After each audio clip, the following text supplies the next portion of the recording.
welcome to Couch Convo with Coach Karla. I'm your host, Coach Karla. This is where we give you life tips, tools, and solutions to help make your life better. And today we have a very special guest, Miss Loretta Eidson, who is an author, and she wrote Pursued in the Wilderness. Welcome, Loretta. Thank you. So I actually have a connection with Loretta in I have such a hard time, Memphis Christian Fiction Writers Group, a person as well, and I'm very excited to have her on the show. Thank you. I'm excited to be here. Why don't you tell people a little bit about yourself? Well, about myself. Yeah. I am a mother, I am a grandmother, and a great-grandmother. Okay. I'm an author. I am a coach with the AWSA, which is Advanced Writers and Speakers Association. Mm-hmm. And I love to write. She loves to write, and she's won a lot of awards, which we'll probably get a chance to hear about throughout the show. Thank you all so much for joining us. So we just want to get right into it. Tell me what inspired you to become a writer? My inspiration, I have to go back to when I was working at my church, and I worked there for 18 years. And during my time there, members, off and on throughout the day, I was the administrative assistant. Mm-hmm. And throughout the day, people would trickle in and sit down and have coffee and just sit and chat. And one thing led to another, and they would spill their hearts over to me and share their hurts or disappointments, all those, the rejections and all those things. And so as time went by, I thought, Lord, how can I make an impact on others?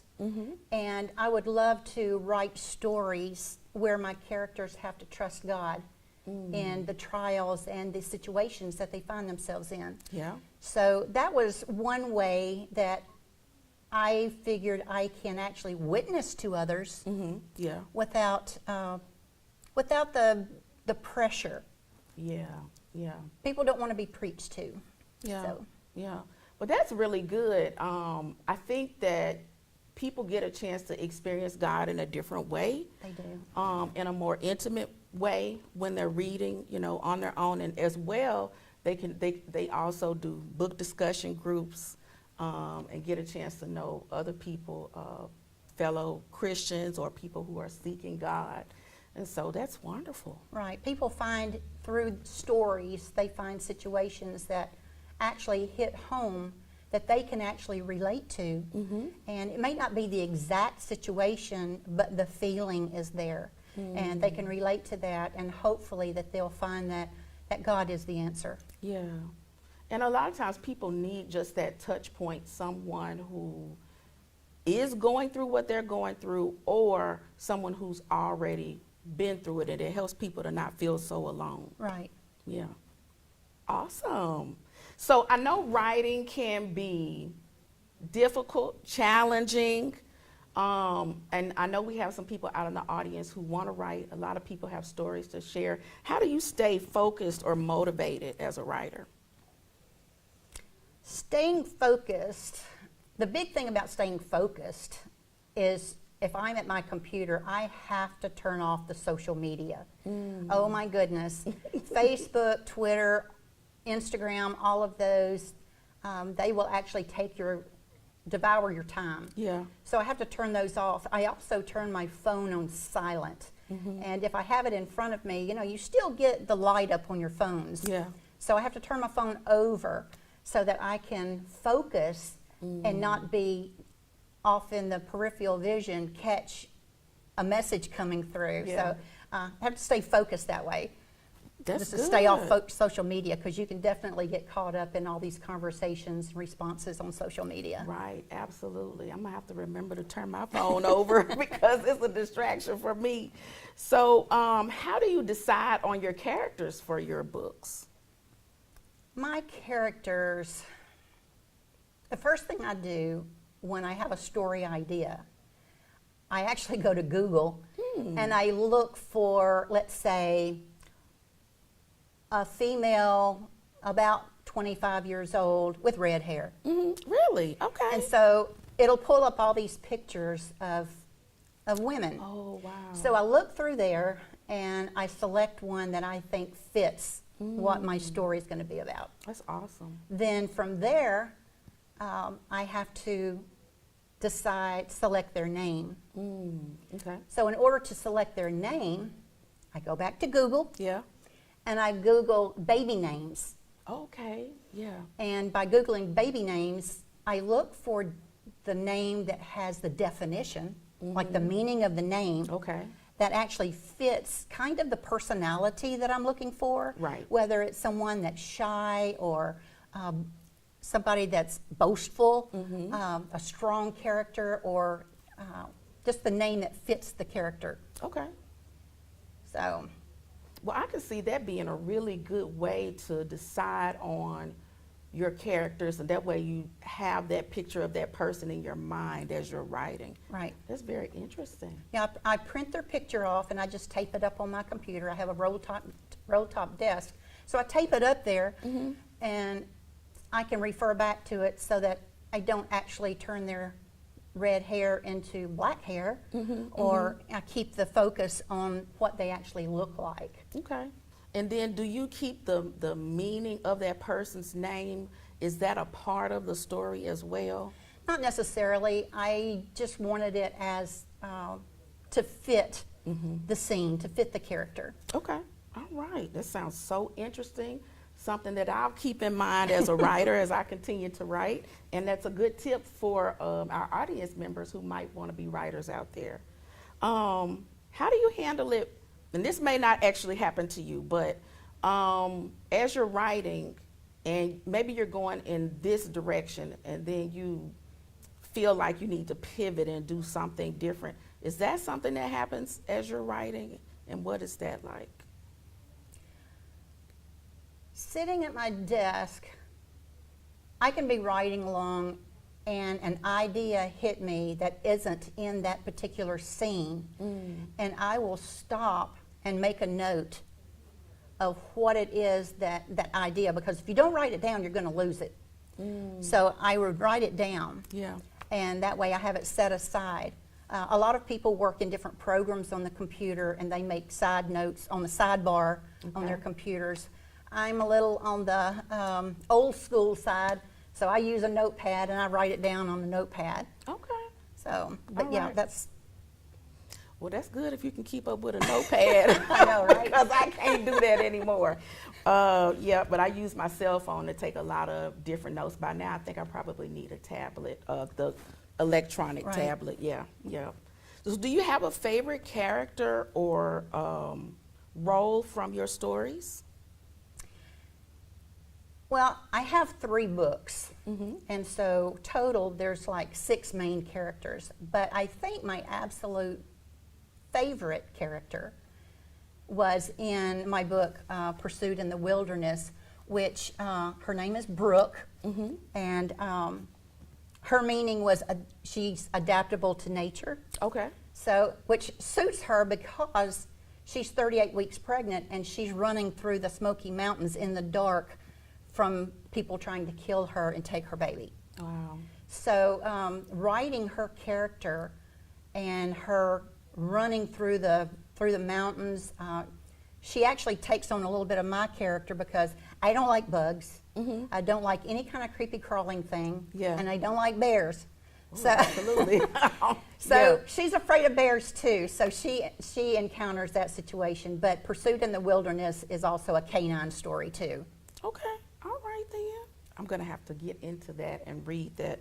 Go ahead and tell the audience members the names of your other 2 books. Pursuit in the Wilderness is the first book, and this is the one that recently won the 2023 AWSA, which is Advanced Writers and Speakers Association, won the Golden Scroll Award in the romantic suspense novel. Blue Ridge Mountain Escape is my second novel, and it's about the firefighters, the ranger firefighters, and so I got a lot of really good information on fighting forest fires Yeah. by calling a ranger station Okay. in Georgia. I called and Wow. talked to the manager there at the ranger station. He was very helpful in helping me understand fires and the behavior of fires. Okay. Yeah. My third novel comes out in December, the 26th, right after Christmas, so it's available for pre-order. But anyway, those are the three that I have contracted right now. Okay. Wonderful. How does it feel to be a contracted author? Well, sometimes I pinch myself to see if I'm dreaming about it because it was such a dream for a long time. Yeah. But you know, God's timing is always perfect. And it took me 11 years Yeah. Really. to press forward, press through all the rejections, and actually land a contract. So it was an answered prayer, but it's a humbling experience. Okay, well, you really had to push through in order to hold on for 11 years. And I'm so glad that, I'm going to say my writer friends are getting the chance to come on Couch Convo with Coach Karla and share the length of time that it takes and to put into getting to their level, because so many people give up after, you know, submitting one time and getting a no. And it's like you just got to keep pressing until it's your time, like Loretta said. Yeah. That's why it's really important to connect with other writers. My first time to ever go to a writer's conference was out of town. And when I told my family I was going to do this by myself, everybody knew that God must have inspired me or put that desire in me for me to travel by myself, because I don't travel by myself. Okay. I am an introvert. Yeah, yeah. But I got to that hotel and I was so nervous that when I did get there, I looked around for other authors or other girls that looked as nervous as I was. Okay. And when I did that, I ended up with 5 new friends. Yeah. So from that day, yeah, you have to stick with it, and you have to have that support of your writers group or a critique group, somebody that you can talk to and that can encourage you when you get these rejection letters that really are a punch in the gut. Yeah. And you know, just you need that encouragement. I mean, it's okay to walk away and pout for a little while, but you've got to get back up and get back in your computer and get to work. Yeah. And one of the things that, you know, I want the audience to really hear that you said is that you did something different. You got out of your comfort zone and traveled by yourself. I did. Yeah. They knew that I was serious because literally I don't drive across town, or I didn't used to. I am now what I consider a recovering introvert. Okay, I like that. So I'm coming out of my shell. Writing has really brought that out in me. Okay. A lot of people are joining you because there are a lot of introverts out there. I'm actually an introvert. You know, people think that because I sing or do public speaking that I'm not an introvert, but I am. I can have fun and enjoy spending time by myself. That's normally the sign of an introvert. Comfortable in your own space. Comfortable in your own space. Is there one thing that you feel like you do best as an author? I think I drink a lot of coffee. Okay. But as far as what I do best as an author, I'm not really sure. I think in one sense, I do well in putting myself in my characters' positions as they're going through the motions of the story that I'm writing. But I just think dialogue is a good area for me as well. I had a famous author tell me one time that men don't talk in complete sentences. That's true. So when I wrote complete sentences for my hero, it was a no-no because they don't. You know, you ask a man a question and it's either yes, no, okay. Yeah, you got to pull it out of them in order to get them to talk more. Yeah. So dialogue, I like the challenge of the conversations back and forth and the emotion there. And from what I understand from the classes that we've done is the dialogue can really help push the story along. It does. Yeah. Definitely. Okay, all right. What have you found to be the most challenging about writing in your particular genre? The most challenging, I think, especially with my stories, since they have been like mountain scenes, the most challenging is not being repetitive. Because you take running through the forest, I mean, how many times can a limb slap you in the face, or how many times can you run over, trip over a rock? And so the challenge of making it not repetitive and keeping it interesting and suspenseful at the same time, that's the challenge. Okay, all right. So yeah, I can see that being difficult, just trying to keep that interesting and put some different things in there. Okay.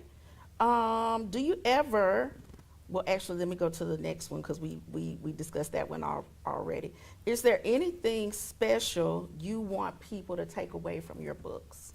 Absolutely. I want people to take away that God will make a way where there appears to be no way. Regardless of your situation, whether it be in my fiction stories or in your real life, God will make a way when there appears to be no way out of your situation. Yeah, and that's important for people to know that. And as a therapist, it made me think about people who are thinking about suicide. I mean, that's a real issue, and a lot of people in general, the public in general, I feel like tries to sweep it under the rug and doesn't believe people when they're expressing those kinds of ideas or thoughts. That's true. It's like being in depression. Even for a Christian, I mean, years ago, I found myself in a situation where I was in depression, and even though I knew God's Word, at that point in my life, I knew God's Word, but I didn't know how to apply it to myself. Yeah. So it just took persistence on my part to make myself get up and get going. And so God will make a way in whatever situation. We just have to persevere, and we have to press in and seek God during that time. And what you just said was very important, because a lot of times, like, okay, my parents raised me in church, but a lot of people haven't had that. And so if you haven't had that, you might not know how to apply the Word of God to your situation. That's true. Yeah. All right. Do you have a favorite line from any of your books? It could be a favorite line or a favorite anecdote or anything. I do actually. I had even thought about this before you asked that question, because in the book Blue Ridge Mountain Escape, this is the firefighter, and I actually have my son is with the Memphis Police Department. My son-in-law is EMS battalion chief in the Memphis Fire Department. Okay. So I learn a lot through them, but my favorite line in this book, and I actually marked it here, was in this book, the firefighter rescues a girl from a burning cabin. Okay. And they encounter 3 escaped convicts. Oh, wow. Okay, one of the escaped convicts is very belligerent, very rude, very ugly through the entire book. And they're running from this fire that they can't seem to outrun, and it's trying to encircle them. So near the end of the book, and it's not the total end of the book, but I'm not going to give that away, but one of the guys, his name is Connor, he had broken his ankle running through the mountains. Yeah. He broke his ankle. The other 2 escapees were trying to carry him, but when they saw a clearance to get to freedom, they dropped him and ran. So the firefighter, he got the heroine, the girl, out of the fire into safety, and he turned around and went back into the fire after this escaped convict who had been so rude. And the guy said, "You risked your life to come back for me?" And the firefighter's response was, "Firefighters never leave anyone behind. Besides, that's what God would have me do. Every life has value. Every life has value. I like that. I like that. I'm going to remember that. Now, that's going to make me read the book. Yeah. So, have you ever experienced writer's block? Because I know that's something that people talk about a lot. Yes, I have. And it's so frustrating when you're really wanting to get a word count in. So what I have to do is actually push back. I have to get up. Sometimes I will just go for a walk.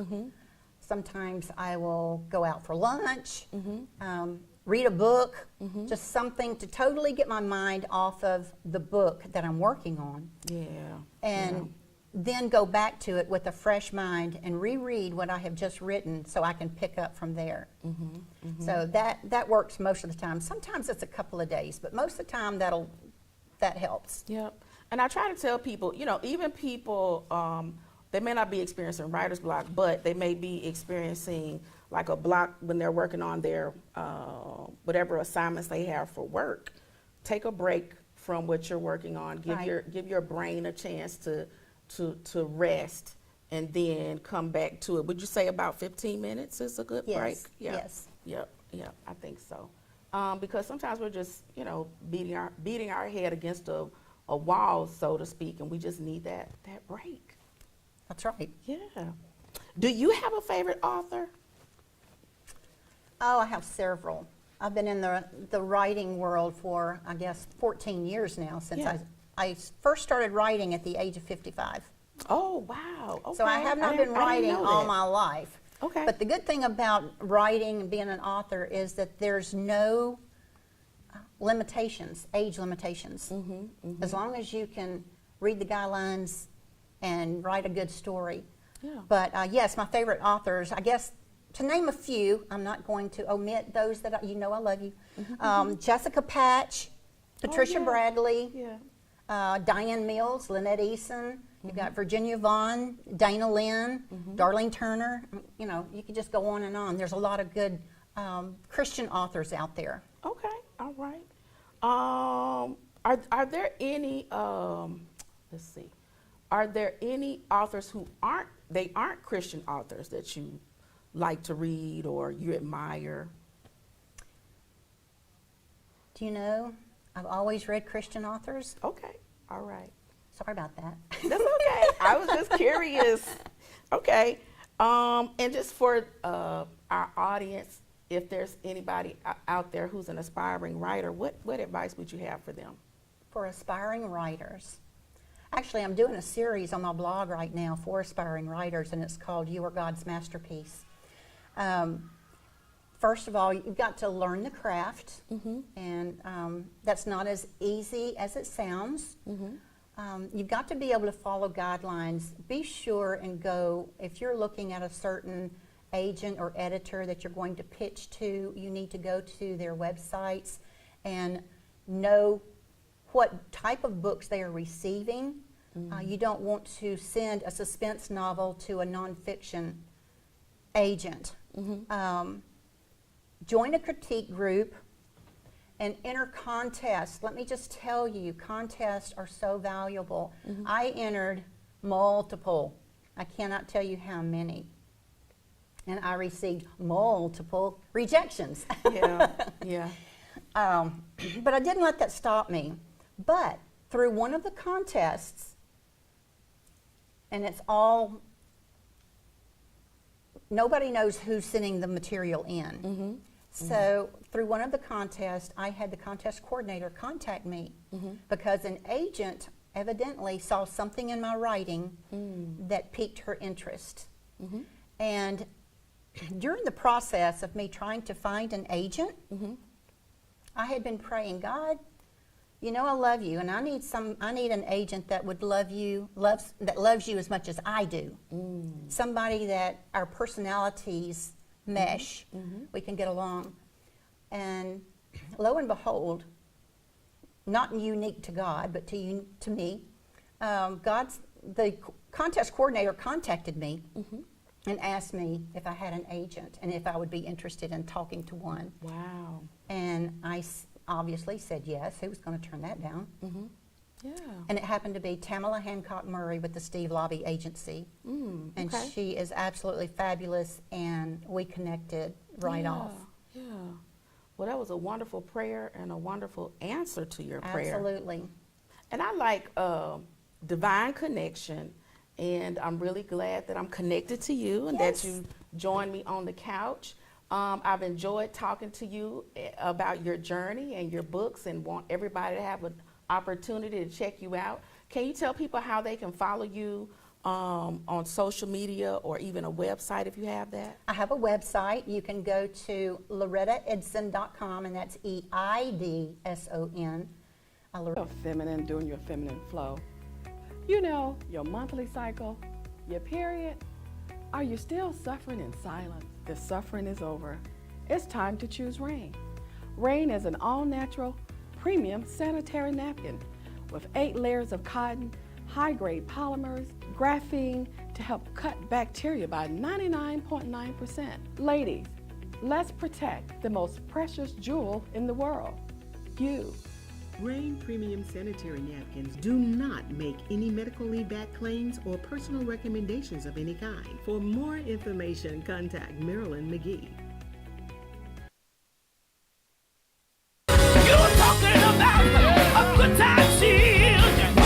We all know. Come on now. Center Stage Gospel Music live from Memphis, Tennessee, featuring gospel